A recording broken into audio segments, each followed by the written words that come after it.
Minister క్వార్టర్స్లో మంత్రి పొన్నం ప్రభాకర్ని గౌడ సంఘాల నేతలు మర్యాదపూర్వకంగా కలిశారు. పలు అంశాలపై మంత్రితో చర్చించారు. పలు సమస్యలను మంత్రి దృష్టికి తీసుకొచ్చారు. నీరా కేఫ్కు సంబంధించిన ఇష్యూ, సర్దార్ సర్వాయి పాపన్న గౌడి విగ్రహానికి సంబంధించిన అంశం, గౌడ సంఘం భవన నిర్మాణానికి సంబంధించి మొత్తం 3 అంశాలను మంత్రి దృష్టికి తీసుకెళ్లారు. దీనిపై స్పందించిన మంత్రి పొన్నం ప్రభాకర్ మార్చి తర్వాత భవన నిర్మాణాన్ని ప్రారంభించేలా చర్యలు చేపడతామని తెలిపారు.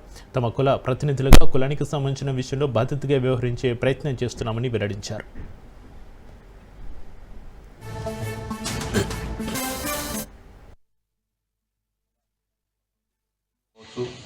సర్వాయి పాపాన ఇష్యూ కావచ్చు, అదేవిధంగా గౌడకు సంబంధించినటువంటి భవన నిర్మాణానికి సంబంధించిన 3 అంశాలను, అదేవిధంగా రాజకీయ ప్రాధాన్యతలకు సంబంధించిన అంశం మీద దృష్టికి తేవడం జరిగింది. దీనికి సంబంధించి నిన్ననే నేను మహేష్ కుమార్ గౌడ్ గారు ముఖ్యమంత్రి గారితో మాట్లాడి భవన నిర్మాణానికి సంబంధించి కొంత ప్రముఖులందరినీ కలుపుకొని మార్చ్ తర్వాత భవన నిర్మాణాన్ని ప్రారంభించే విధంగా చర్యలు తీసుకుంటామనేటువంటి మాట ముఖ్యమంత్రి గారు స్వయంగా ఎందుకు మీరు దాని మీద ఇనిషియేట్ చేస్తలేరని చెప్పినారు.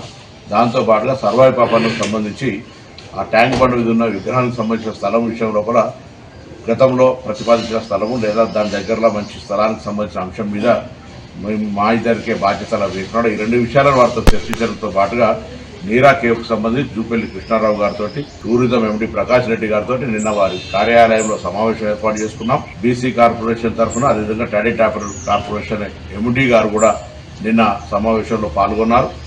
ఈరోజు దానికి సంబంధించి ఆనాడు శ్రీనివాస్ గౌడ్ గారు ఒక ఆలోచన చేసి దానికి సంబంధించిన ఏర్పాటు చేసి ఉండొచ్చు. కానీ ఈరోజు దానికి సంబంధించిన విషయం లోపల రాజకీయం చేయడానికి ప్రయత్నం చేస్తే అనవసరం దయచేసి.